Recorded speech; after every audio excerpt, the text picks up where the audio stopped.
Welcome to episode 84 of the Eat for Endurance podcast. My name is Claire Shorenstein, and I'm a board-certified sports dietitian based in Santa Cruz, California.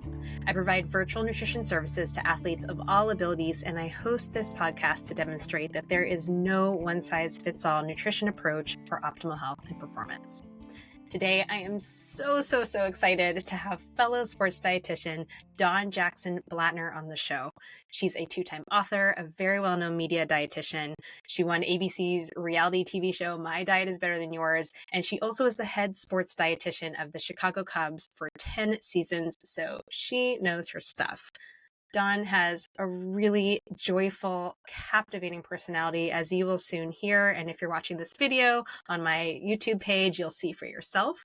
She is all about positive nutrition and the idea of joy as a nutrient. And that is exactly what we're going to be talking about today, including how approaching nutrition in this way can impact health and performance. I love how Dawn speaks about nutrition, and I send very similar messaging to my own clients and followers, and that's actually how we connected. I encourage them to fuel themselves fully so that they can feel good, perform well, and just as importantly, have fun, both in their sport and in other aspects of their lives. Because no one is having fun, obviously, when they're tired and underfed, sick, injured, burnt out, or not treating their body well in other ways. It's not to say that every moment is joyful and fun. Like, hello, I have 2 young kids and I live a real life, and there are many really tough moments. And of course, I've had my fair share of crappy workouts and races. We all have, right? But we need to create and nurture moments of joy while learning how to trust and appreciate our bodies, being kinder to ourselves. That's such a huge one for me. I am so hard on myself all the time. And we need to fuel our body in a way that feels good and is sustainable. We go through all of this and so much more. I know you're going to love this chat I had with Dawn. So let's dive in. We'll give it a try. Awesome. Yeah. And I wore my, I have my bright pink and my bright orange just for you. Thank you. I do love colors. It's not like I tend to go a little darker, but it's also athleisure because you know what brings me joy is being comfortable. So. Yes, I like leaning into your joy. I didn't know I went hot pink tank, but then I was like, if I get chilled, I have a neon green sweater. And if for some reason I need to see something that you say, I also have my hot pink glasses. So I'm set over here for days. Brilliant. Love it. Well, Dawn, aka DJB or Goldie, whichever one, but we went with Dawn today. Listeners did not hear that offline conversation, but Dawn, welcome to the Eat for Endurance podcast. I'm so excited you're here. Thanks for having me. I appreciate it. I was drawn by your invitation that you said, "Hey, I love all your joy talk. Let's do that. I do that. Let's talk about it." I was like, the world needs this, Claire. I'm in. Yeah. Absolutely. And I really am excited. I mean, you also call it positive nutrition. I've seen like you throw around that term, but joy as a nutrient is our topic today. I'm super stoked to dig into that. And even though I talk about it a little bit differently, I mean, sometimes use the word joy, sometimes it's fun. It's like, that's kind of what we're getting after. And it's like, what's the point otherwise? But there's so much more to it, which as we'll kind of talk about today. But before we do that, since many of my listeners may not be familiar with you, can you just give us a little background on yourself as a dietitian, as an athlete, or if you don't like calling yourself an athlete, as someone who moves her body, however you want to think about it? Yes.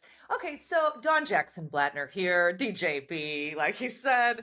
I became a dietitian because I was very much confused about how to eat. My parents fed me like fat-free diet.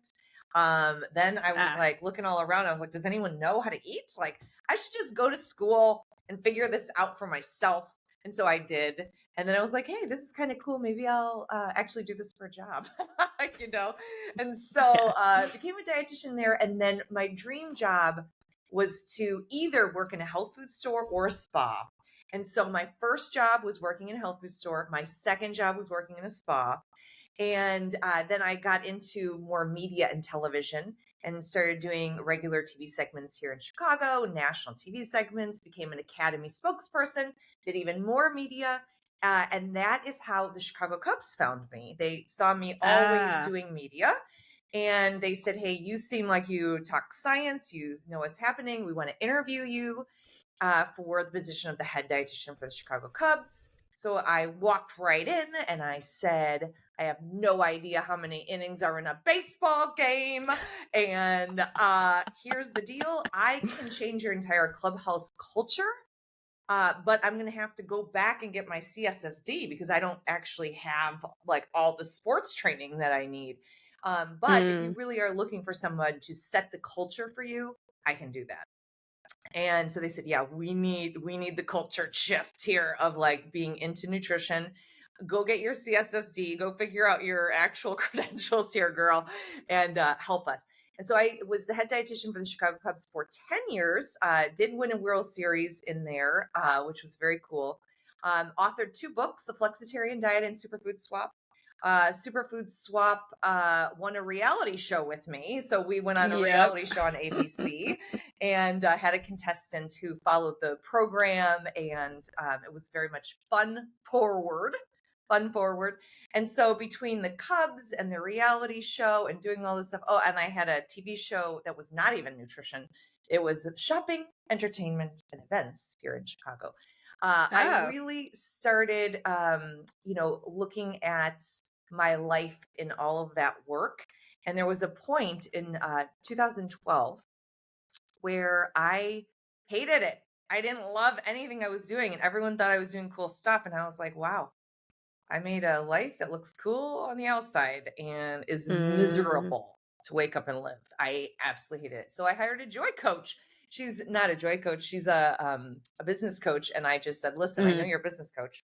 I don't know anybody else to coach me. Could you just figure out a way to get me more joy in my job? I did this because I liked it initially, and somehow I managed to ruin it. And I feel like I, again, only sought out joy to help myself. I was not interested in sharing this with anybody. But then I was like, oh my God, this is like really important stuff that I think actually I could use in my job, not just for myself to do my job, but actually with my own clients, because it really saved my life. It saved me. It saved my career. And so joy really became a success tool for me. And I was like, I could share this with other people. So that's really where that came about, is like how I started harnessing more joy. And your point about movement, I love to jump rope. I love to lift very talented. Heavy stuff. Thank you, Claire. I'll wait for a moment and hear that again. Would you say it again? You are a very talented jump roper, I will say. It is extremely impressive watching you. Thank you.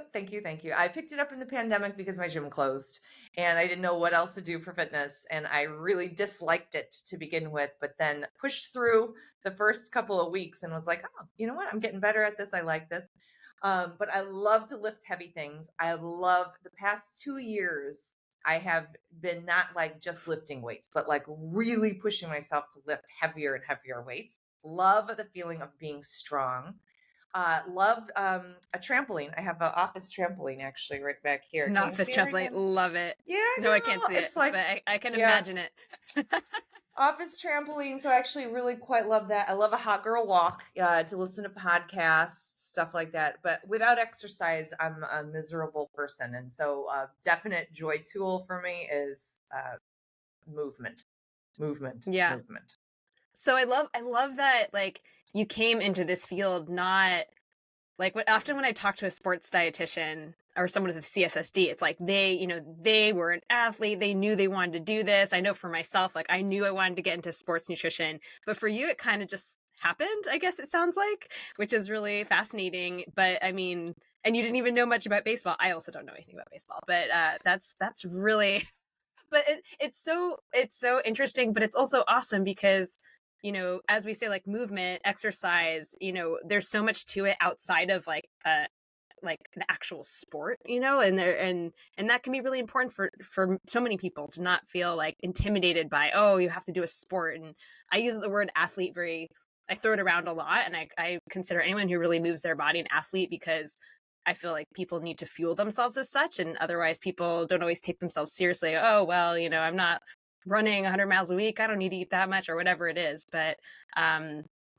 yeah, so I love that. I love the trampoline, I love the jump roping. I know we're definitely going to be getting into the whole idea of play, as part of this whole joy as a nutrient thing. So we'll get into that more. But yeah, very fascinating with 10 years with the Cubs and that wasn't even what you kind of set out to do? Yeah, definitely not. And I definitely use that as an example, one of many examples of how lead with your strengths and don't be embarrassed about your shortcomings. So many people don't go for stuff. You don't go for your dreams. You don't go for jobs. You don't do this stuff because you think you don't have everything that's on their little checklist of what Mm. they require for the job. And it's like, march right in, head high, babe. And guess what? Say what you're good at, tell them what your strengths are, and maybe they want that. And that is what I did in that job. I was like, I'm not going to get this job. And I was like, wait, maybe I will get this job because I am strong in certain things and I'm going to lead with that. And so many jobs that I have had, like even the TV show that wasn't nutrition, I went in with my head high about what I am good at, and it wasn't matching what they wanted initially, but I swayed them. So I think it's a great lesson of also being open to the opportunity. I have a real belief that I wake up, I do the work in front of me with enthusiasm, and I stay open to all possibilities. And so I think maybe if I was so, headstrong about like, I didn't come into this world to do sports, that I would have lost the opportunity to see how much of a leader I could be, to see I was Hmm. a thought leader. I hired people. I had a philosophy. Like, I really wowed myself in that job. And had I not gone for it, I would never know. So anyway, I think it's a good rule of thumb. Stay open, even if you think you know Yeah. what you want. Yeah, absolutely. And I mean, I think that's a great segue into today's topic, which, joy is a nutrient, which really captures your whole approach to nutrition and lifestyle behaviors, right? And maybe you can just start by explaining, what you mean when you say joy. Like, how would you define joy, and how is joy different than happiness, and what does that all Yeah. mean to you? Okay, I've gotten down a real research rabbit hole with joy. In fact, I am taking right now a class at Stanford Oh, that cool. is the science of joy. And I definitely am somebody who enjoys science and not just fluff. So for a while, I personally fought joy. And this is what I've come to find out that many people do as a protection mechanism of like, joy is kind of stupid. Joyful people aren't really serious and disciplined and focused. Um, I wish I could be joyful, but I'm trying to go hard for my hustle and my goals. And I was like, I Mm. used to be that person. I used to be that person that thought joy was pretty stupid, and people who did it weren't goal oriented and disciplined and had willpower and whatever. And come to find out, the opposite is true. It's like, what are you talking about? So here's in a nutshell, joy, there are two different versions of it. And this is, I think, the confusing thing for people is that there's excited joy that I think most people are familiar with. It's like, oh my gosh, this is great. Excited joy. There's also serene joy. It's like, you know what? Wow. I woke up, beautiful sun. I'm feeling joyful. I feel surrounded by people I enjoy. I'm doing things that I like to do, whatever. So there's two types of joy. There's sort of excited joy and the serene joy. And in my research of really trying to get down to what is it, it's a skill set, baby. This is the best news of anything that you could ever learn about joy, is that it isn't just a feeling, it's a skill set. And why is that so good? Why should we care? Is a skill set is something you can practice and get good at. If you Hmm. decide to be brave enough to choose the option to live a joy-filled life, you can practice the skills. And I have deduced, again, through personal practice and reading research, and really just also, this makes sense, is that I made an acronym. If you want to find joy, you use joy GPS. GPS. It's like, yeah, on your car, it could get you places. But if you do the joy version, each letter stands for something you could practice to get more joy. G, gratitude. P is play or fun. And the S is simplicity. And those are things we can sort of dive into each one by one. But Yeah, I, I got some I did questions on not, this. yeah, I did not realize. So again, just to be clear, I was doing joy stuff secretly to try and enjoy my job. And I thought it had nothing to do with nutrition. I thought there was like, it's Mm-hmm. not, they're two different things. And the more I realized, I was like, oh my gosh, everything I'm personally learning, I could then teach my clients in the nutrition field. And having more gratitude, having more fun and play, having more simplicity was actually everything that was making them better at their nutrition. I was like, oh my God, it all fits together. This is crazy. So then, I started leaning into it more. The concept of joy is a nutrient, just like fiber, vitamin C is something that you need in Mm-hmm. order to really do this well. And what is that? Fuel to perform in any way you want, whether that is Yep. sports or whether that is just at your job right here. I'm performing, it's like Mm-hmm. joy. I Mm-hmm. need joy as one of the nutrients to do that well. Yeah, absolutely. And I think what can be hard for some people is, when someone's really struggling, and whether it's with nutrition or something or body or something else completely different, that whole concept of joy can be really hard to grasp. So, what tips or tricks or advice do you have for people who feel really distant from that sense of joy?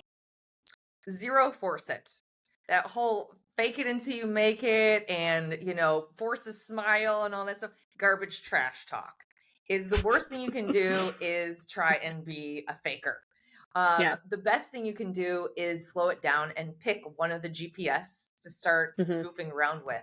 And so, for example, when I'll see somebody, gratitude is an interesting one because it's like, what could you be grateful for? What can you appreciate in this moment? And it's like, actually, if you want to really take your health seriously, Mm-hmm. you actually really do need to have body gratitude. So it's where I start for most people, not body positivity, not Mm-hmm. body neutrality, not all the things people are talking about, body gratitude. Going into the shower when you're nude alone with your body and like, thank it. You know what, fingers, you're pretty cool. Like, I can't believe you move around and like, this is great. Yeah. Or like, hey, knees, how very cool that you're moving. Hey, I can't believe I'm able to bend my elbows. Seeing, that's cool. Like, how awesome. So the idea of really thanking your magical human body for things, and it might really be like very small thing at first. And that's cool because it moves you into the direction of joy. You don't have to force yourself to be joyful. You just have to look in the direction and start catching it, and like, oh, this is, I can be grateful for this. That doesn't take positivity to be grateful or to appreciate. And so I think that's a good starting place for people. Actually, you know what's funny, Claire, is when I was Mm. doing this for the when I was really in the dumps, like to your point of like, you feel like you're in the dumps and there's just no way out. And I hired this coach. She had me for homework do a 7-day joy journal. And I was like, you know what? No problem. I get all A's all the time. I will ace this. Goodbye. I hung up the phone. I was like, I'm ready to roll. And I really tried. I'm not kidding. I really tried for 7 days to try and figure out what could I write on this piece of paper that made me joyful. And I had zero with trying. I had zero things on the paper the next week we met. And so that's Mm. where it was that I finally was like talking to her and said, oh my God, I have a weird idea of what joy is. I thought it was like, euphoria and like, oh my God, everything's great. And I didn't have anything in 7 days that felt like that. Everything felt like the dump. Mm. And that's where it was like, oh, wait, slow it down. Joy isn't some kind of euphoric state. It's just this idea of a little gratitude. Was it a little pop of fun? Was there something simple that just was like, put you at ease? It's like, oh, these things can be on your joy journal. So the very first thing in mind was coffee. Yeah. I was like, I think I So like good. coffee, and then I was Mm-hmm. like, hey, I like being up in the morning. I like morning. I like morning. And then it was like, oh, I was in an elevator with someone. I was like, I sort of like talking to strangers in an elevator. I was like, okay, I like talking to strangers in an elevator. And I like dressed in pink pants one day. And I was like, I like these pink pants. And I was like, oh, I might like wearing color. Like, and so then all of a sudden, without forcing it and just trying to catch what was already there, it was really shocking. I started having more and more stuff. And then it became these really, I call it now, instead of a joy journal, because I feel like that's overwhelming, is calling a micro joy journal, like finding the Mm-hmm. smallest, tiniest, littlest, Mm-hmm. little tiny, tiny, tiny microscopic thing. And that felt less Yeah. overwhelming to me to start like a Mm-hmm. micro joy journal. And on the other side of it, I also keep a micro frustration journal, because not everything is joy filled and some things are frustrating AF. Mm-hmm. And so Mm-hmm. when I write down frustration, I then know, because joy is a skill set, that I could go in and potentially increase my gratitude for that frustration by 5%, or I could increase my play or fun level 5%, or I could consider as a way to simplify it 5%. And so, like, I will even try now playing with adding GPS to frustrating things to see if I can turn the tide. Yeah. Well, thanks for explaining that. And maybe our listeners are like, well, how does this relate to food and nutrition and Yeah. movement and Yeah. all this stuff? But it does. It does so much because we think about what stress does to our body, just as an example, right? And we think it's something I talk to my clients all the time about is like we can't always just use exercise, for instance, as a stress reliever. First of all, it's a form of physical stress on your body, especially if it's endurance sports. But we need like all kinds of different things in our toolbox, and everything you're talking about. I mean, all of these things are so connected, and being more grateful or showing appreciation for small things, whether it's towards your body or towards something else. I mean, this all influences our other behaviors of taking care of care of ourselves and our mental health and all that stuff. So it is very much connected. And the thing that comes to mind for me, I have two little girls, and definitely life is hard sometimes and there's lots of frustration. But there are also these really small moments that are very joyful. And, when you said serene joy, the first thing that came to mind this past weekend, there have been crazy storms out here in California. So we were inside all weekend, with the rain and power outages and whatever, but we were all just doing like arts and crafts, which kind of goes into that whole play thing, right? I have absolutely rediscovered my love of art, and like arts and crafts is just amazing. I love it so much.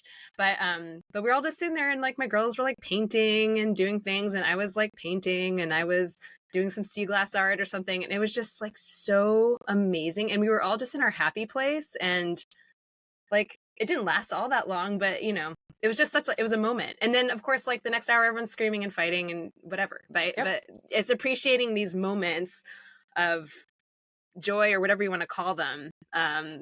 Yeah, I really do have a lot of gratitude for those moments, because even more so because of how insanely hard and exhausting the other moments are. So, yeah, I've started definitely in my own life practicing, gratitude and just recognizing those moments for sure.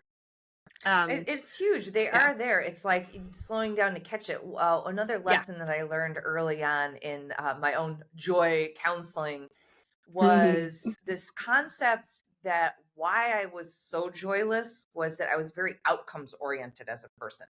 And Yeah. so I only got excited when I got a gold star. I did not give any cares in the world about how I got there. I just wanted to win. I wanted to Mm-hmm. ace it. I wanted to be the best. I wanted acknowledgement. I'm a winner and I will show you how many gold stars I have. And Mm-hmm. Mm-hmm. so it was like, oh, I only get a blip of good feeling when I'm so outcomes driven. But if Yeah. I start enjoying the process, so I wake up on Wednesday and I enjoy the PowerPoint presentation that I'm doing, or I enjoy whatever work I'm working on, Yeah. I get extended joy. I don't just wait for the gold star. So this is what I apply when you say, like, how does this work for actually somebody in nutrition? Well, Mm. one of the things is to say, listen, in order to really catch joy, you cannot be an outcomes oriented person. You can't just wait for the Yeah. scale number to change. You just can't wait for your body composition to change. You just can't wait to be happy when you won the World Series or whatever. It's like Yeah. you must enjoy the entire process by looking for these little micro things. And Mm-hmm. and the other thing too is the fun and the play piece of it, the next part beyond the G, the P of GPS, is like, that also doesn't have to be super dramatic. You know what I mean? It could be that Yeah. it's just like, oh, you know what, how do I make this playful? How do I make this fun? It's like, maybe I could listen to music when I'm washing the dishes, or maybe, I can be doing something that is bringing me a little joy. And, I can personally take the joy out of a lot of stuff. So jump rope, we talked about. I Mm. love it. It's so much fun. I do it with a girlfriend. She's my teacher, and we put on like little performances. Like, I Mm-hmm. love it. I feel so proud of myself for what I've accomplished and how good I am. And I'm like, oh, this is so wonderful. I can somehow take the joy out of that by being super competitive, by pushing Mm-hmm. myself to levels of whatever, by only focusing on the trick I cannot do. How can I not do this? And so I was like, wait, I literally can take something I love and suck the joy out of it. I Mm-hmm. am so good at that. So I say, wait a second. I think there's a clue here that I'm being too outcomes oriented, and I need to Mm-hmm. refocus on this idea of slowing it down, enjoying the process, put a little fun into it, put a little serenity into it, put a little Mm-hmm. simplicity into it. Mm-hmm. Be more grateful about the tricks you Yeah. can do, Yep. whatever it is. So there's literally nothing that you cannot use Joy GPS for, whether that's at your job, whether your job is sports, whether it is you and having a fun hobby that somehow you learn how to hate because you Mm-hmm. can you can dampen joy wherever you want. But again, the cool part is it's a skill set, and Yeah. people who are into performance, what I do is I teach joy experiments. Don't believe me. Who am I? I'm giving you an idea that I want you to experiment with.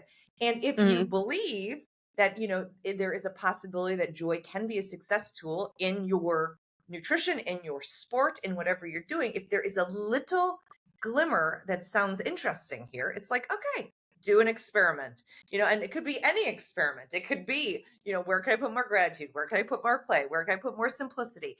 Oh, maybe I am being outcomes oriented. Slow my roll, Mm-hmm. Mm-hmm. and the experiments are, they speak for themselves. You're like, oh my God, when I am Yeah. having fun, I get more jobs. When I am having fun, I'm actually better at my sport. When I am having fun, I don't actually feel the need to binge eat at night because I've enjoyed my food all day.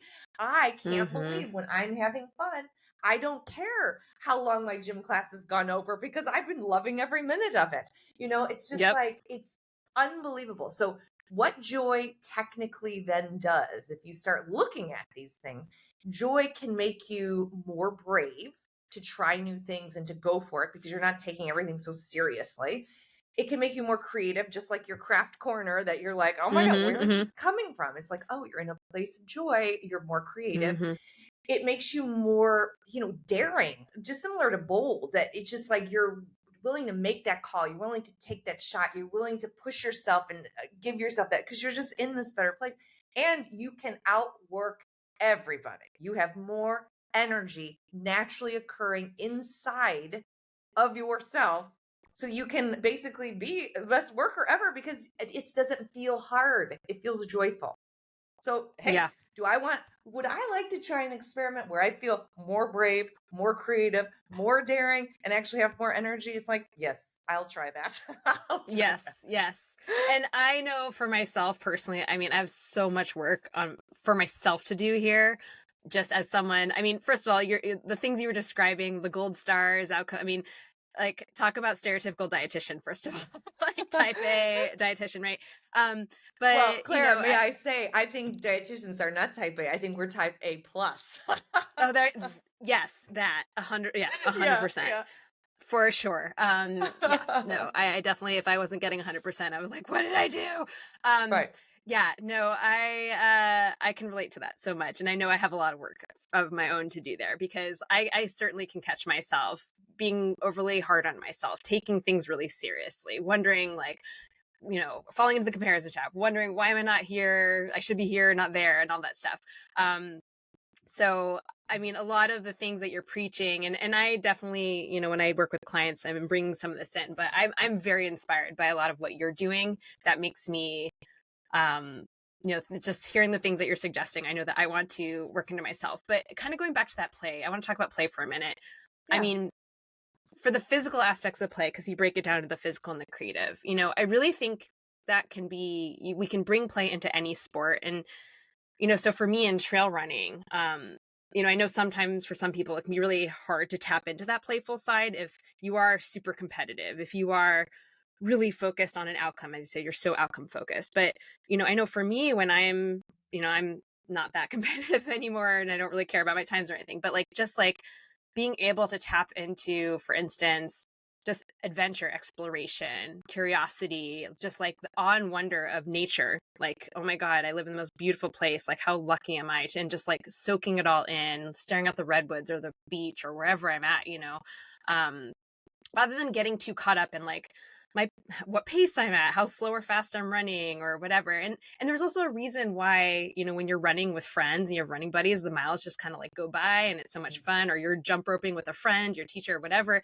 things just kind of click and you're very social. There's just so much that goes into that. And yeah, so I think this aspect of play is so important, that if people are able, whatever their sport is or whatever other part of their life they're struggling with, is there a way that we can bring play in? And as you said, it doesn't have to be being silly or any of that, because even with my kids sometimes, like, I know that play will diffuse a situation. I'm just like, oh, I don't want to. It's like, can't do this, can't pull that out right now. But yeah, doing dishes and putting on something fun to listen to that makes you giggle, or just it makes it more enjoyable. I think that's a really important piece of our lives a lot of us kind of miss. Oh my gosh. Yes. And in fact, for I don't know how many years now, I have a prompt on my phone that pops up randomly. I have it set random that says, "Are you having fun?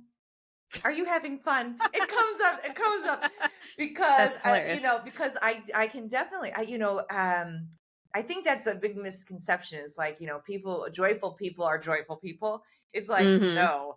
Probably the person who is screaming about joy the most is the one who is practicing it the hardest, And it's like, so having Yeah. that prompt come up, it's like, no, actually, I'm not having fun. And it's like, well, if you're not having fun, you're doing it wrong.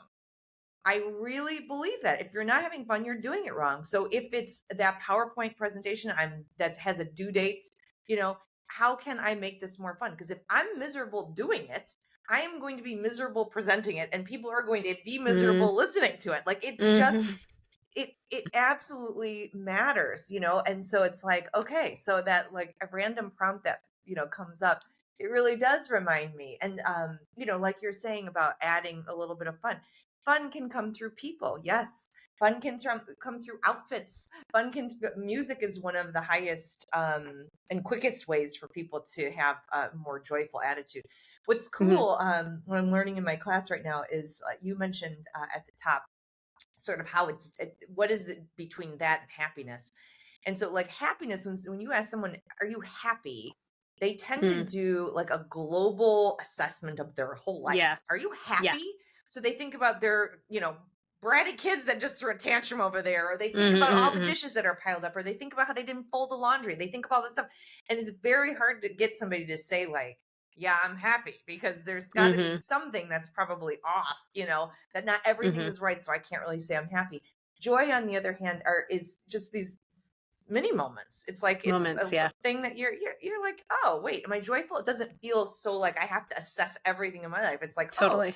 oh yeah, you know what? I had a good cup of coffee today. I could be joyful about that. Yeah. And so it's a lot more tangible than just like living as a upbeat, happy person. It's like, it really is a skill set you can practice. And all you have to do is want to be in the direction of it. You don't even Yeah. have to be, like, good at it. You just have to just be like, I'm willing to practice this. Hey everybody, just a quick break for a few announcements. First, my Teachable School is finally up and running. My course is still in its final stages, sorry. But I am selling some awesome performance nutrition mini guides on a variety of topics, including fueling before, fueling during, and fueling after exercise, as well as hydration and carb loading. So you get each of these digital downloads for $6 to $9, or you can buy all 5 for just $27. head on over to the services page of my website, Eat for Endurance, or you can also go to the link in my Instagram bio to get those digital downloads. Second, I have been neglecting my Patreon site for a while, but I am back to trying to grow my little community over there. I actually added a tier finally. I guess I never had a membership tier on there, but you can join for just $6 a month and you will get free merchandise, including my awesome hat and sticker. You get a special discount on my digital downloads. I believe I'm offering 50% off and so much more. If we get more people over there, I will also start doing some bonus episodes. In full transparency, I only have 3 paying members right now, and I think 1 free member. So I do have some work to do. You can, by the way, also join for free, and you get some perks, including other discounts that I'm just offering for just being over on Patreon. So come join us over there. Link is also in my Instagram bio or on my website. And if you just want to grab some merch, just head over to the shop page on my website, and you can grab it there and support the podcast. And while you're there, if you haven't already joined my newsletter, I have a great monthly newsletter that goes out with nutrition tips and recipes, special discounts on my services and courses, and so much more. So just head on over to the website or again, my Instagram profile and join. And always feel free to give feedback, of course, on what topics you'd like me to address, whether it's in the newsletter, on my blog, or of course on this podcast. Lastly, if you've been thinking about reaching out for one-to-one nutrition coaching, now's your chance. I have some openings for new one-to-one clients in mid to late February and early March. I take clients just kind of on a rolling basis based on availability as other client programs finish. So again, check out my website for more information. It's all on my services page. You can book a free 10-minute call with me to see if we're a good fit and get some additional information on my services and rates. All right, let's get back to the show. Yeah. And it's so funny hearing you describe this because I mean, I obviously don't know you that well, but from what I've seen, you've always, been, bright colors, neon colors, lots of energy, so positive, like good vibes, all this stuff. And it's interesting to hear you say that this kind of like I guess assumed this was always who you were, but it sounds like this really came out of this place of realizing that your life was not joyful and you kind of just cultivated all this for yourself. Yeah, Claire, I did everything I was supposed to do, right?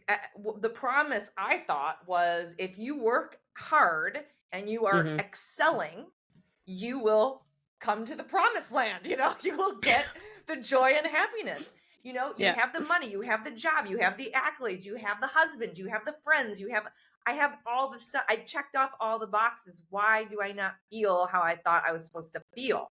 And so it was truly out of the concept of, well, I guess that was a bill of goods I was sold, and that's all duped me. I got duped in this.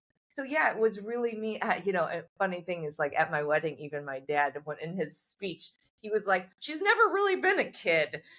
She really got out of the womb and she was just like bossing us around and was in charge of things, And I was like, oh my God, it's so funny to think back. And it's like, yeah, I mean, he gave me a talk when I was in college when we were driving to school. He said, college isn't just for studying. And I was like, Dad, you have no idea what I'm trying to accomplish here. Stop it.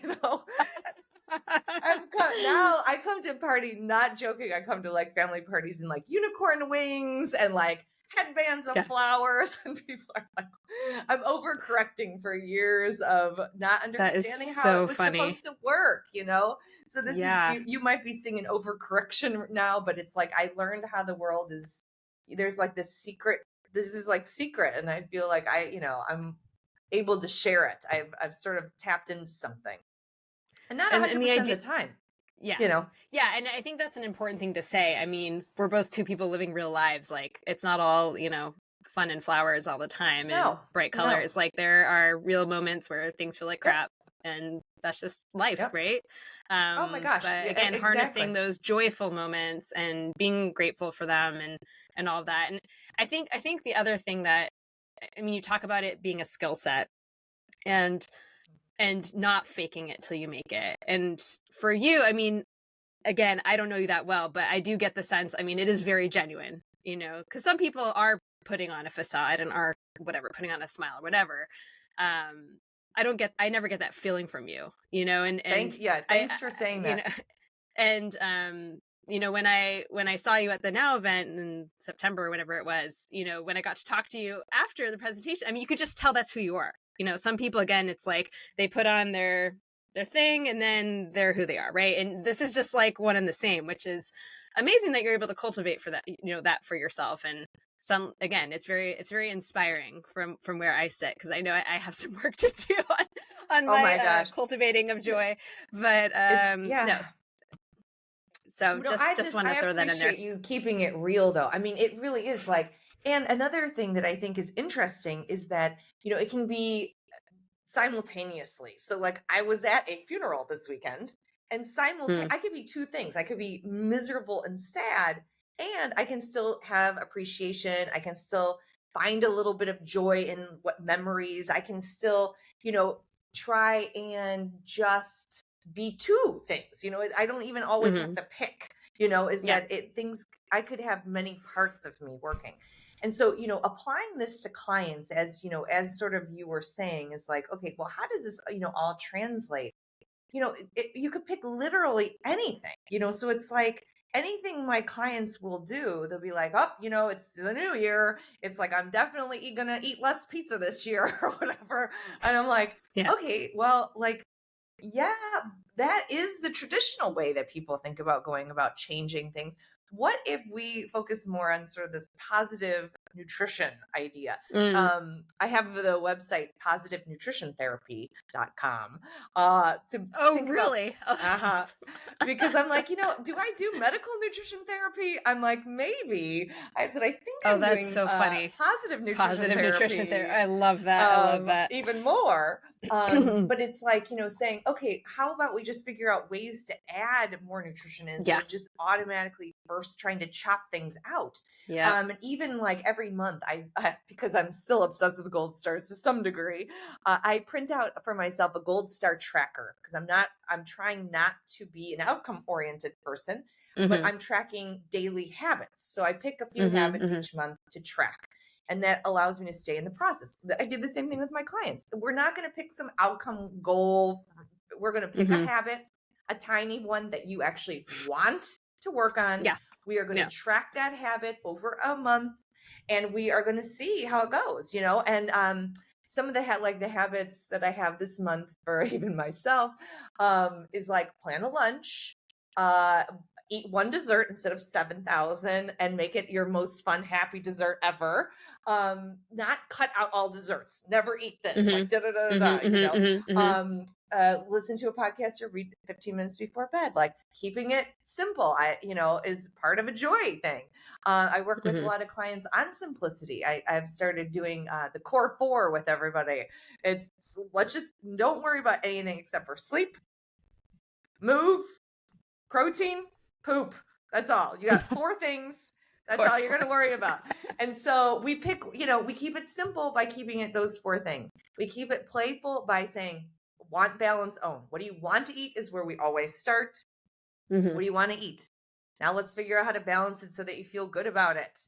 And then Yeah. own it like a boss. Don't sit there and eat it and feel shameful and bad. You're an adult. You can eat what you want. Own it. Be a boss. And so then we work on want, balance, own it. It feels playful and it feels fun and it feels positive. We work on body gratitude. We talked about. So there's a lot of things that you could do, even in your own, world or practice or whatever, to say, okay, am I doing these things with clients? Am I doing them in Hmm. my own life? Yeah. Because it really, like I said, it's hard not to see it everywhere. But also, getting back to the point, like it's also so important that you don't fake it. it's so, Yeah. Yeah. Yeah. it's so But yeah. important. It's Yeah. so Yeah. important. I love the idea though of what you call positive nutrition, where you're not just focusing on what to remove, but what can you add? Because that's something I also talk about. I think I did a post on that around surrounding the new year. Because right, everyone's always like, I'm going to cut this out and cut that out, and blah blah blah. But instead, yeah, what can we add? And with at least my clients, it's often we're going to add more carbs because you're afraid of them, or we're going to add Yes. foods that make you feel good, which is something that I saw on your website that really jives with my approach to working on clients. You know that whole idea that you're encouraging people, and this is how you phrased it, you're encouraging people to use what feels good in their bodies as a clue that they're on the right track with their nutrition. And I think this is so important because I always love to ask my clients to check in with how their body feels, whether it's during exercise or outside of it, because, of course you can focus on, like, oh gosh, I like, how can I stop eating, however, maybe I was eating 7 desserts or whatever. It's like, well, okay, maybe that's great in that moment, but how did you feel afterwards? Like, and hey, there are moments where we eat too much and it's worth it or whatever. But again, just focusing on how things feel. And we can't always rely on like, there are times, of course, where maybe we can't always rely on our body to send us the right signals, especially in the sporting world, but or in that context, I mean. But yeah, so maybe you can speak a little bit about what tips you have for my listeners on ways they can really tune into their bodies, to use what feels good as a tool, and maybe you can provide some examples. Yeah, I tell you, I think the thing that comes to me and the thing I work on a lot, and I think it's because of the world we live in, we're just so distracted. I actually don't think it's that big of a, I don't think there's anything with us that needs to really do anything other than slow down. Can you be where you are? Can you just be here right now? Yeah, Be here so hard. now. It's like so distracted. So it's like, at night, it's like, oh, I've got a TV blaring. It's a super stressful TV thing. I'm thinking about all this stuff that I didn't get done in the day. I'm like, I wonder why all I'm doing is going to the fridge and eating. It's like, it doesn't take a rocket science. All you need to do is slow down and look around and be like, oh my God, stressful TV. Oh my God, all I'm doing is focusing my mind on all the things I'm worried about. Oh my God, like, whatever. And so it's like, okay, slow down is really one of the first places I start. And I got to say, people are really smart about their own life and nutrition and strategies and things beyond what I could even coach them if I help them figure out how to slow down and make sense of these things themselves. It's like, sure, yeah. Do you need to eat enough all during the day so that you don't feel like you're snacking all night? Yes, of course. There's biology to this. Yeah, yeah, Yes, we could help them check off the biology. It's like you have yeah, that. yeah. But there is psychology involved. There is emotion involved. There is habituation. I'm a Pavlovian dog, baby. It's night, it's the couch, it's the TV. Yep, Mama gotta yep, go get her 13th yeah, dessert, yeah, And so yeah, it's yeah. like, let's slow down, see what's going on. And it's like, is it biology that you really need to focus on the actual nutrients you're eating? Is it more of an emotional thing and a stressed out thing and a tense, tired vibe? Or is there some just habit stuff that's going on that, you can crack a habit. And I always tell people the science of habit building is just the coolest. And the most important thing to realize is you can't ever break a habit. It's not about breaking a habit. It's always about swapping in a new habit. It's you don't try and stop doing something. That's how you can't just sit there and try and stop doing something. Try and figure out what can you put in its place and start practicing that. That's positive nutrition, right? Positive nutrition is not trying to sit around not doing something. It's you're sitting around, what am I going to do? So it's like, oh, I'm obsessed with fabulous, fabulous desserts that I'm making myself every single night. That is my focus. It's not how can I sit on my hands and not eat dessert all night, And so anyway, I really like the idea of slow down. It's probably not as, convoluted and things as you might think. There really is probably a simple solution to this that can be kind of pretty fun as long as you keep it on the positive. Yeah, yeah, absolutely.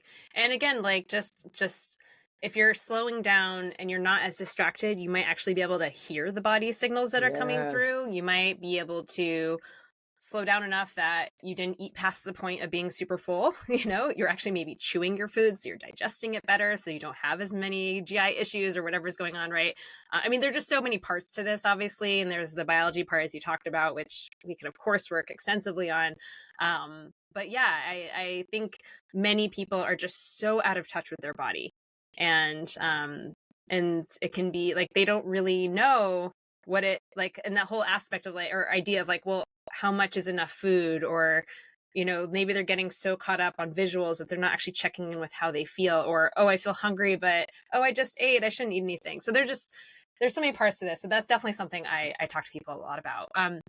The other thing that I really loved on your website, that's again really aligned to my approach, is that you define someone's best weight as the healthiest you can possibly be while still enjoying your life. And I agree with this like 1,000%.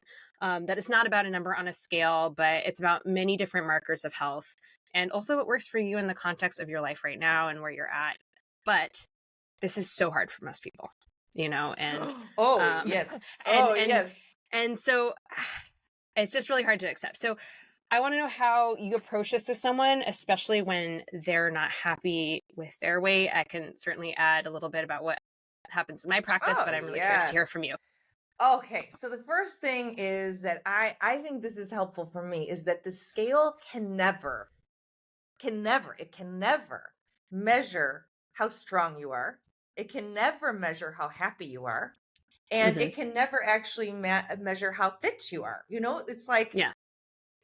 or healthy, like that's the other Hmm. thing. It's like, how many people do we know? Oh, the scale might be great. Look at their cholesterol, look at their blood pressure, look at their blood sugar. So it's like, if it's not measuring my strength fitness, if it's not measuring my happiness, and it's not measuring how healthy I am, why do I care so much? Oh, I'll tell you Hmm. why you care. I'll tell you why you care. Because it's cool to measure things. It's cool to put in work, and it's cool to have some kind of outcome you're watching. And so I understand, because I am someone who loves to achieve goals, that it's an easy, cheap way to have a box of springs that I stand on and it can measure something. Yeah. But Yeah. it's measuring the wrong thing is the biggest problem. So that's why a lot of times I have very much encouraged people to get out of the idea of outcomes management and get into the idea of process management, Hmm. meaning Same. track your habits. You have 100% control over a habit. So not any habit, not a habit that someone told you should change, a habit you want to change because you're not feeling good about it. And you say, okay, I'm going to track this habit. You got to track it to change it. You got to track it to change it. Track this habit and watch how things happen. Do you feel stronger? Do you feel happier? Do you feel healthier? Okay. I love the idea of saying, think about tracking something, because that's why people love the scale, and consider doing habit tracking because it is a more joyful process because you're in it as opposed to waiting into the finish line. Hmm. However, if I have somebody, I am not somebody who says we can't have that data point. I'm not somebody who says, oh my gosh, you can never use this scale. I'm saying, listen, Hmm. it's not measuring anything, right? But if you want to keep it, I'm not going to act like some emotional, like we can't have it, so get away. But I have what's called the terms of use, that if you are going to use a scale working with me, you must apply these principles. So the first one is zero motion, science and data only. There is no celebration if things are going down. There is no celebration if things are in whatever. There's no defeat if it's up. There is no emotion. If you cannot get on that device Easier that is said than done. springs, yes. And guess what? And that's why I say, if you cannot Yeah. do the data collection like a scientist, and I don't mind if it's every day, whatever, get on there. You look at the number with zero judgment, zero anything. It is recorded and you are a scientist. You can't do it. I don't think the scale is for you. We can Hmm. find something else. We can do body composition every 8, 12 weeks, whatever. We could do Yeah. something else. Yeah. I need you to have no emotion. Up or down, celebration or defeat, nothing, none of it. Science, baby. Number 2, if you can do that first one, number 2 is you mustn't look at the number, but for every 4 weeks. This is not, if your weight changes day to day, oh my gosh, your water changed. Your weight is Yeah. not changing day to day. Small changes are water. Give me a Yeah. break. Yeah. Give me a Yeah. break. Or So you poop. must not, yeah, exactly. Water or poop. There you go. You can't look at it day to day. You can collect it day to day like a scientist with no emotion. However, you Yeah. cannot look at it day to day. You can look at it, month to month, perhaps, right? And look at the general trend from month to month. Hmm. Hmm. Otherwise, your little daily shifts is now water. Now I'm going to say what you said, water or poop. Or There you poop. go. So bottom line though, truly, truly, truly terms of uses, that's 1, that's 2. And the third is, if you're going to commit to tracking that number, you are going to commit to track other things, and not just like how I feel in my mind. I want a piece of paper. I want an app. I want a document on your word, document. Yeah. I want it tracked visually just as aggressively as you're doing the scale. I want Mm-hmm. other things tracked. What is that? Yeah. It could be how you feel. It could be any of the habits we talked about. It could be cholesterol levels. It could be energy level at 2 p.m. It could be, I don't care. But you cannot tell me that the only thing that you're tracking you aggressively is a stupid box of Yeah. springs over there. Give Yep. me a Yep. break. Yep. Anyway, I have some passion around this. Up 100%. No, I'm the same way. And I will tell you, I mean, I love how you frame it with the terms of use. Yeah. I guess my approach is very similar, except that almost always no one gets past that first point. So it's just out. It's just out. We just don't use it. And as you pointed out, no one is tracking the other things. If they're tracking anything, it's calories, which I'm like, no way, we're not doing that. But yeah, I love that. I love the idea of, like if people keep training journals, track how you feel in your workouts, like track how you're recovering, track how you're sleeping, like whatever, track all these different things that are connected also to the different behavior changes, nutrition changes you're making. Those are very, very important. It's something I say all the time, that when we talk about performance, people are just harping on weight and body comp all the time. And those are not the only things that affect performance. So, 100%.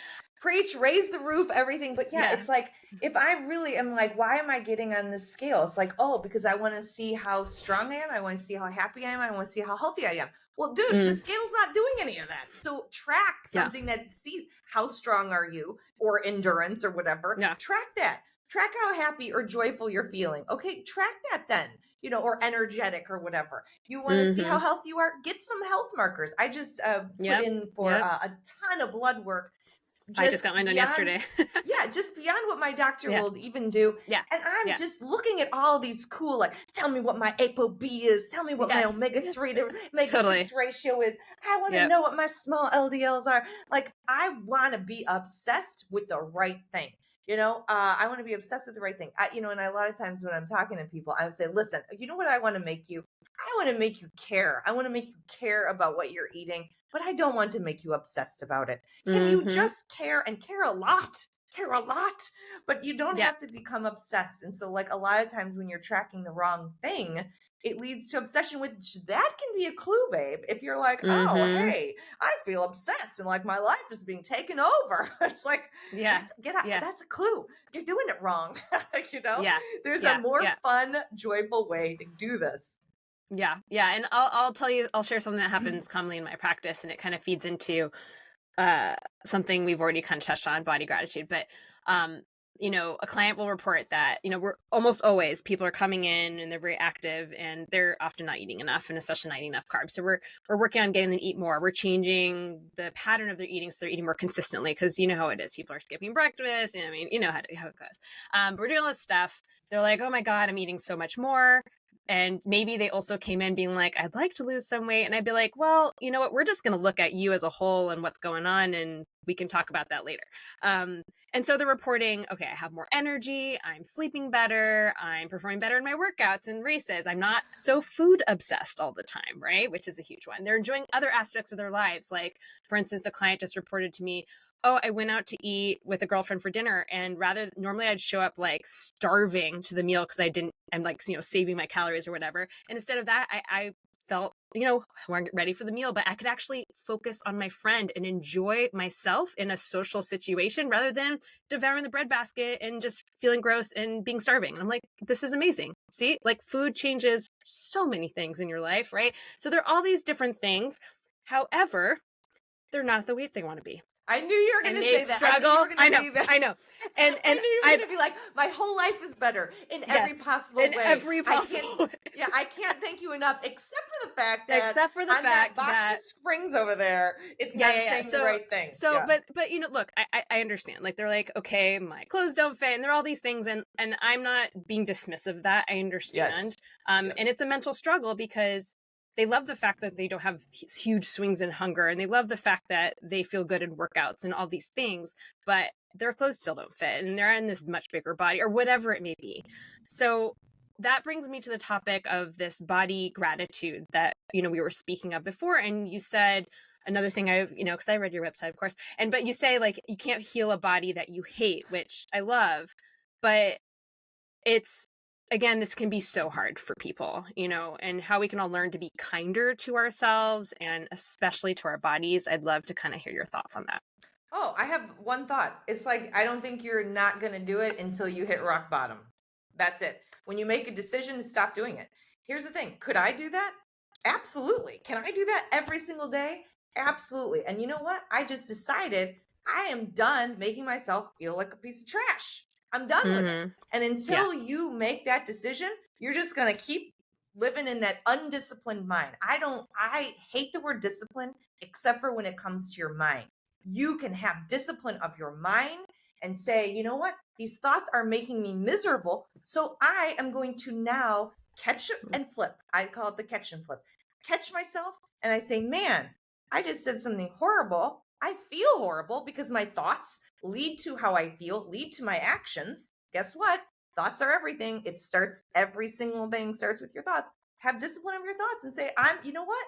No, I am not allowing you to talk like that anyway. Like, we're over that. We're making a decision. And I think until you actively make that decision, you are going to fall into the chokehold that diet culture has had on us women, particularly. Yep. I mean, I grew up with diet culture everywhere. Yeah, we all did. Of course, my mind is going to default to that, right? Of Yeah. course, my mind is defaulting to that. However, I can make a choice that I'm sick of it. And I got to tell you, I think that's the only way, is that you get just so fed up and sick of it and just feel like so low and I'm the one causing it. It's like, no, not anymore. Not on my watch. I'm the boss now. Yeah. I'm the boss of you, mind. You are the boss. Yeah. That's the thing. You are the boss. Yeah. Yeah. And there, obviously this is it's a very complicated topic because obviously there's eating disorders and disordered eating. And there's just so many offshoots to this. So I'm not trying to be dismissive. And I know you're not either. Some of us can't just be like, I'm not going to do this anymore. Like, sometimes it's not that easy, but I do think for some people it can be. And for some people it can be that they're just not willing to sacrifice all of these other things in their lives, because I always say, like, at what cost? Like, you want to be this way, at what cost? Because if something, as you say, if this weight or whatever, sorry, my microwave. I'm getting so passionate. I'm swapping my microphone. Yes, that's the way. If this weight is not a weight that you can sustain, if it's not something that you can just live your life and be healthy and feel good, and you have to make yourself miserable, mentally, physically sick, whatever. I mean, obviously that's not right for you. And that's something that I have to talk to some people about and be like, hey, that weight that you were 20 years ago, maybe that's just like your body changed. You are older now, and maybe this is not just where you meant to be. It doesn't mean you can't be strong. It doesn't mean you can't be healthy. It doesn't mean you can't kick ass at whatever you're doing. That's not what I'm saying. But again, you're just tunnel vision on weight. So I really try to work on that, but it's a hard one. It's so hard for people. And like I say, I really do believe it's like, until you make the decision that you're going to stop saying nasty things about your body, why would you stop? It's like what we were taught. Yeah. You know what I mean? Yeah. So it's like, you can stop saying nasty stuff about your body. You can make that decision. Catch yourself when you do. It's not going to, again, you can't fake it. You're going to do it. So once you do it, catch it and flip it and say, you know what? That was rude to say something about my butts or whatever, or my thighs or whatever. That was rude. That's not nice. And you know what? I'm going to flip that to be I don't have to be positive. I don't even have to be neutral. I just have to have some gratitude. Man, am I lucky that I'm not in a hospital room right now and I'm healthy enough to be out in the world. Like, that is not BS. Like, that is true. Like, so you really can, no matter who you are, you can catch yourself saying nasty things and decide to catch and flip to gratitude. Yeah. And like, going back to the thing you were talking about, like the thing in the shower where you're just kind of like, thank you, eyes, for saying, I mean, we take so much for granted, myself included. I mean, all the time. I'm like, the fact that I just ran for an hour and felt great, or like I'm seeing things and hearing things. I mean, the body's incredible. It really is. And I mean, so it does in some ways sound ridiculous to say out loud, but actually it's not, because Like, It's it is really magic. amazing when you think about it. Yes, It it's a really is. magical machine. And it's like you're on a team. Like, I really feel like I am a body and I have this spirit little fairy that dances around inside, and we're a team. And I'm done saying nasty things. It's not helping me. Guess what? Here's the truth of the matter. If saying nasty things actually really helped me, I probably would do it. I probably would do it. You know what I mean? And Yeah. the thing is, I now know that berating yourself actually not only doesn't help you, it in fact hurts you and puts you back. Think about a kid in school. He goes and he does a math test and he's trying so hard, da da da. Comes home, he gets a C. What do you say? You say, "Oh, you're a dummy. You don't know what you're doing. You're stupid. You're never excelling at this, whatever." You think that kid's going to keep doing great at math and want to try math? It's like, no. But then why, if we know how to motivate kids not by berating them, why would we berate ourselves and think that's going to be motivating? It just Mm. doesn't work. Listen, if it worked, I'd go for it and I'd be all on board. I'd be like, you know what? Saying bad things about yourself though really motivates you and it gets stuff done. So let's make a list of all your shortcomings. Guess what? That does not work. The opposite is true. So you know what? It's doing your own experiment. 7 days. Can you catch and flip negative patterns of bad thinking about nasty thoughts of yourself? Say them, catch them, flip them to gratitude, and see if it doesn't help you, And it's like, Yeah. oh shit, this does work. Yeah. Oh God. Yeah. Yeah. I guess I have to do it. Yeah. And it reminds me of a friend said this to me recently on one of my runs. And I think someone said it to her, but she's like, we need to stop shoulding all over ourselves, which I love because I think most of us, and I very much include myself in this, we fall into the I should trap versus I want to, and we act accordingly. And I know personally, like the I should, I just go into such a negative spiral when I go down that I should road. And it's so hard to resist the shoulds. I mean, my goodness, it is like, it's part of like every day there's a should, oh, I should do this. Or sometimes it's I need to, which I guess it's a little different than should. Like obviously, like you need to do the dishes and stuff like that. But still, I mean, there's the should. So replacing with want to, and I know this is a part of how you approach things. I want to. That's a big part of nutrition and making change, positive change. So yeah, how are you helping people move from should to I want to when it comes to healthy habits? And I guess I should also add, what if the I want to is not healthy at all? Yeah, it's interesting. Well, so Right? the couple of things I think the first thing is I use this a lot, the word want, about food decisions and like what to Mm-hmm. eat.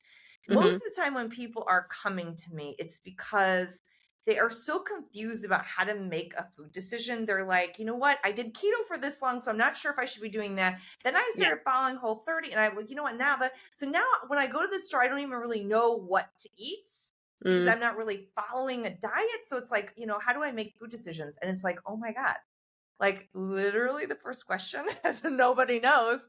The first question is, what do I want to eat?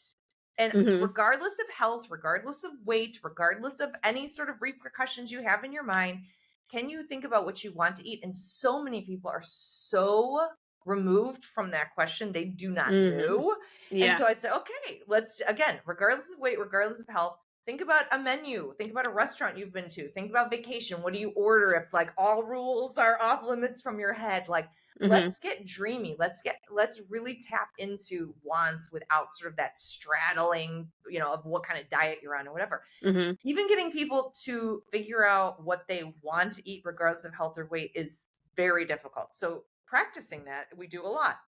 Coming up with want lists of like what are some things that you could order anything at this restaurant, what would you order, and things like that, so that we can say, okay, those are the things we need to make sure are in your plan. And I am somebody who really believes that everything can be balanced in a way that is nutritious for your soul and for your cells. Like I am hugely, like, second book is called Superfood Swap. Like I am legit about and dietitians say all foods fit. I say all foods fit, but some fit better than others. Like there are more nutrients in other foods than there are others.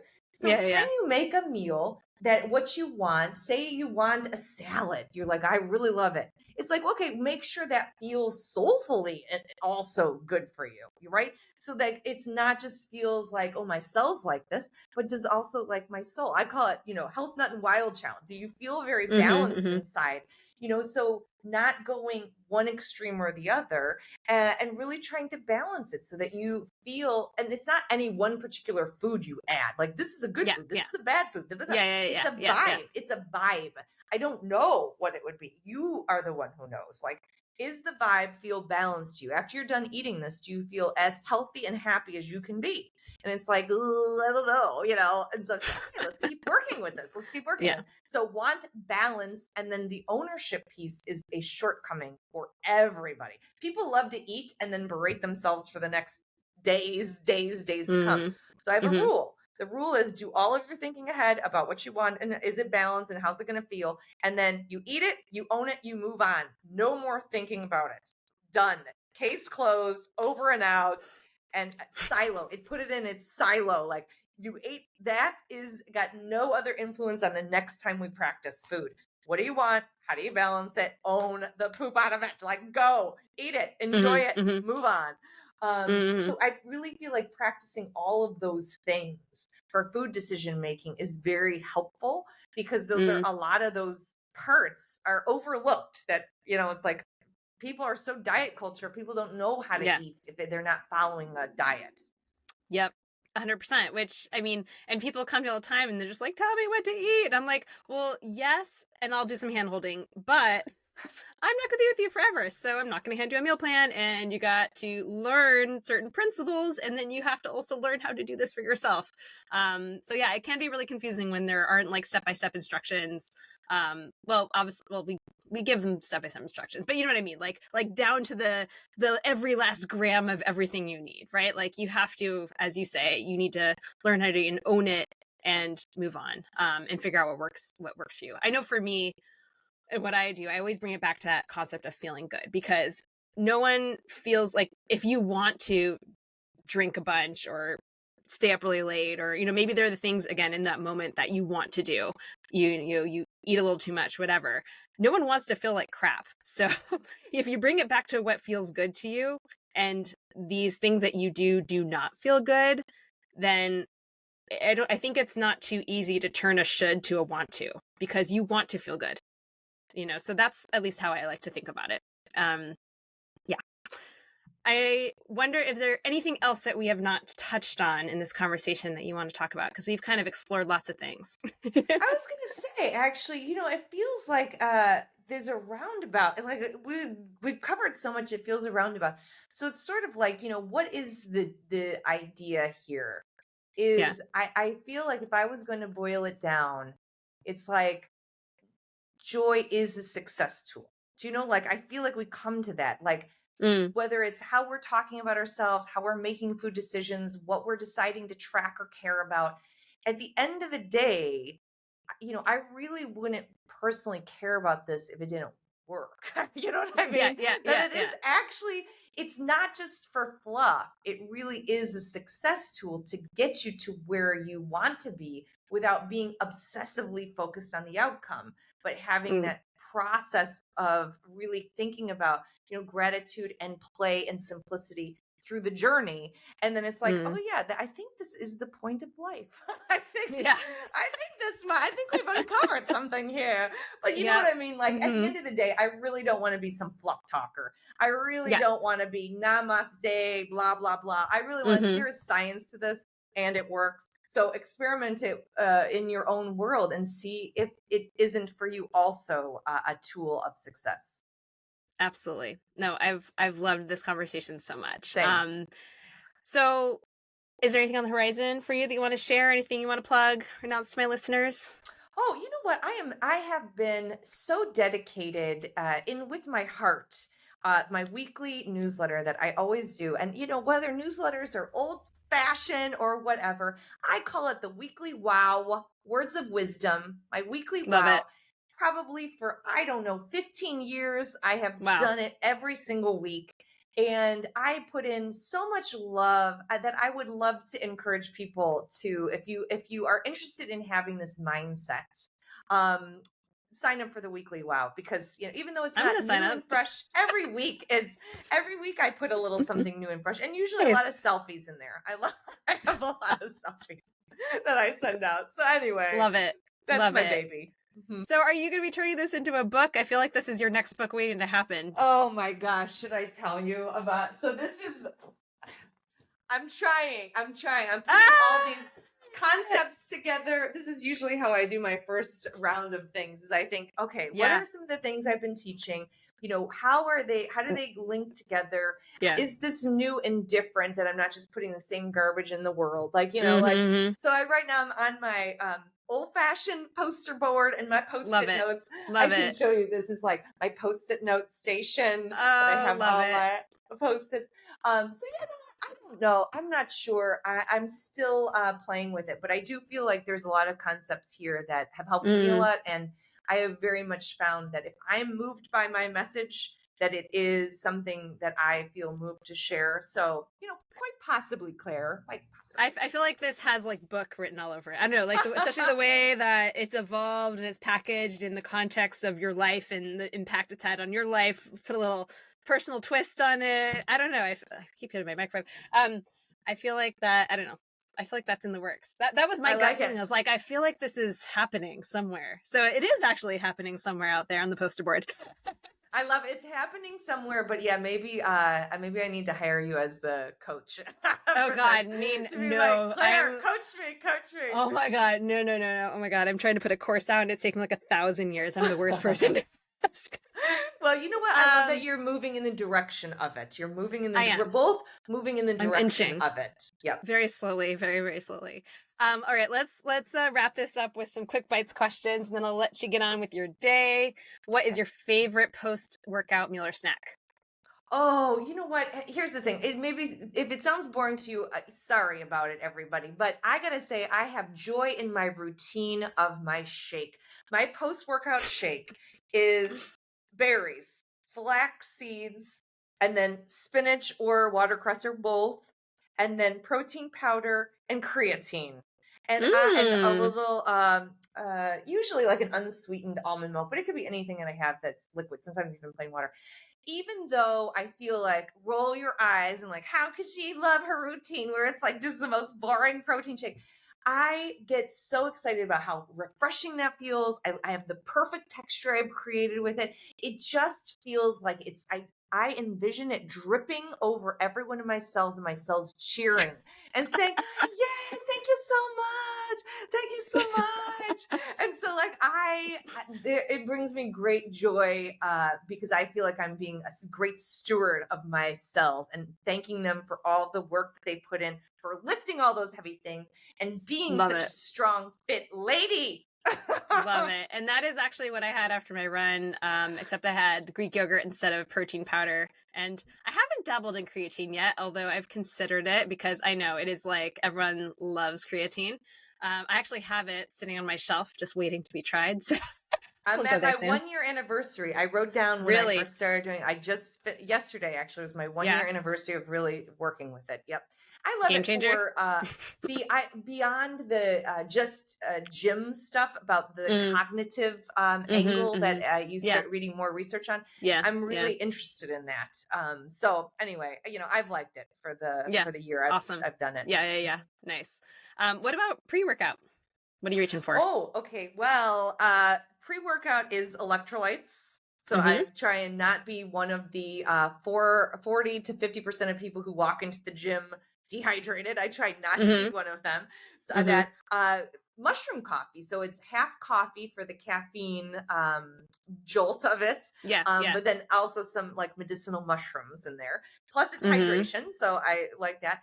And then I'm a big essential amino acids girl actually lately these days.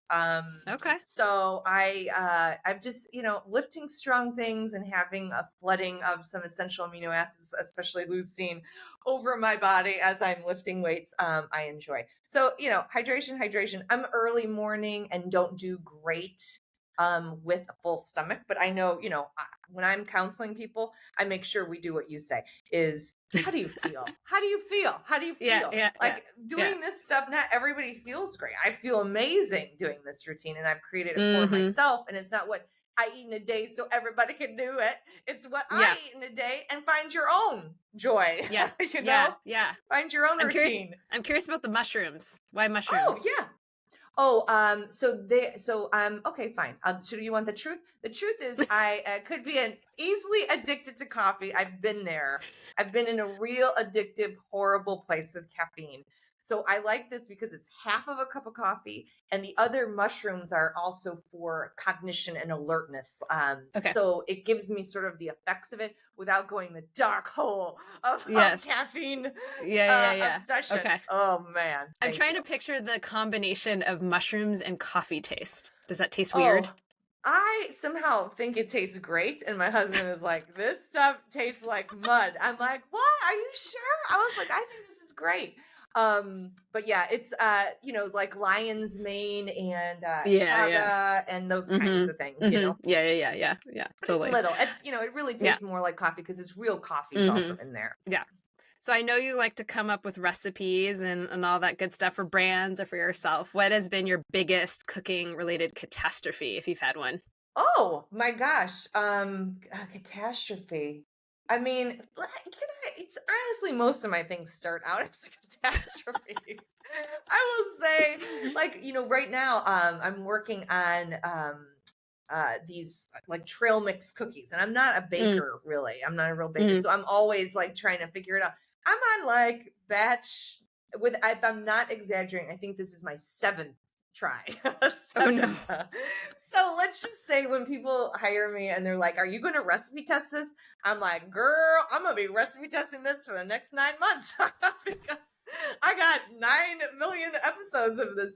But so yeah, a lot of times, I like to play around and get it right, but a lot of times it doesn't start out that right at the beginning. But if you're doing one of Hmm. my recipes, just know I've really tried it, and I've tried it a lot. Yeah. Oh gosh. Lots of trail mix cookies in your house, I guess. That don't taste very Yes, good. yes. How do you like your eggs cooked if you eat eggs? Oh, with kale and cheddar cheese. So usually a scrambled kale and cheddar cheese, best combo. What's your favorite beverage? Oh God, please, you can't ask somebody that, because I am one of these people who has 17 beverages on their desk at any one time. I know, And I'm right? It's the like, hardest one for oh, the dietitians. yeah, I love to have a lot of beverages because I'm not naturally somebody who wants to be hydrated. Somehow I don't gravitate toward liquids. And so Hmm. I have to have a lot of variety and a lot of variety of flavors between, plain water, sparkling water, part of that decaf coffee that's on there. Hmm. Once in a while I'll be in like a matcha iced tea moment, whatever, lemon water, blah, blah, blah. I'll have all of it. Iced, oh my gosh. Here, I'm going to say though, something that you could really go for is iced cinnamon tea. Ooh, that sounds good. It's Yum. delicious. Who would think about this? So my second book was really written drinking out of these purple, beautiful goblets with either hot cinnamon tea or cold cinnamon tea, depending on the season that I was drinking it. And it's just delicious. It's just delicious. I also like fennel tea. Come on, man. Ginger tea, mint tea, hot or cold. Liquids. Go liquids. All liquids. Okay. What is your favorite beverage? Liquids. Great. That's your All official answer. liquids, baby. That's your official answer. DJB, DJ Dawn. Yes. That's Goldie. Thank you. Whatever. Yeah, exactly. There we go. What are your comfort foods? Oh, I'm Chicago girl. So I'm going to say when there's something going on, I'm going to need a pizza. I'm going to need a pizza. There you go. I Okay. love a pizza. All right. And what is your favorite ice cream flavor? Oh, interesting. I used to be, because I feel like I always channel like like an old soul. I used to love butter pecan, like an old granny. I used to love butter pecan, but now I'm sort of into mint chocolate chip. It just feels so refreshing. Mhm. Yeah, Especially like where it's like a really fresh mint, not like yeah, the traditional yeah, kind of like more Baskin Robbins type of mint, but like a fresh mint is so nice. yeah. So I'm feeling mint chocolate chip. Yeah. And last question, what are the top 3 items of athletic gear that are most essential to your active lifestyle? Okay, it has to be super bright leggings and top. Like it has to be bright. Music is life for me. Like it has to be, I have to have a good playlist going. I mean, today I was memorizing lyrics of all sorts of songs. Oh my God, I'm doing such a good job on that. So that and gear. Another thing that's gear. Jump rope. Well, I mean, yeah, I guess that is part of Yeah. my gear. I guess I do walk around and so colorful jump ropes. All right. Thanks for the answer. And I agree with it. Love it. Well, thank you so much, Dawn, for coming on the show. Where can everyone find you online to join your newsletter or follow along? I love it. djblatner.com is, and then you can get to everything you need, but really for that WOW newsletter, that's it. Awesome. Well, thank you so much for your time today and sharing the joy. This has been truly joyful. I've been feeling lots of joy in this conversation. And I also learned something from you there are lots of great tidbits that we can take away from this. So thank you very much. Thanks for having me, Claire. I love spending time with you. Awesome. All right. That's our show for today. Thanks again, Dawn, so much for chatting with me. I know my mind is not always in the most positive place, and I'm definitely working on being kinder and more compassionate towards myself and shifting my mindset to make space for more joy and gratitude in my life. I hope you all enjoyed that one. I really did. And if you did, please be sure that you're following my show wherever you listen. And if you have a minute, please rate and review it to help me grow my audience. You can share it with friends too. Always, always appreciated. If you're able to support the show financially, again, I have a Patreon page. I'd love to see you over there. Even if you're a free member, come join us.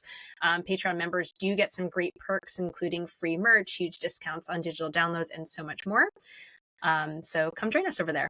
Thank you so much for your support, and please feel free to email me, Claire@eatforendurance.com, with any feedback, questions, or topic requests. Thank you so much, and see you all next time.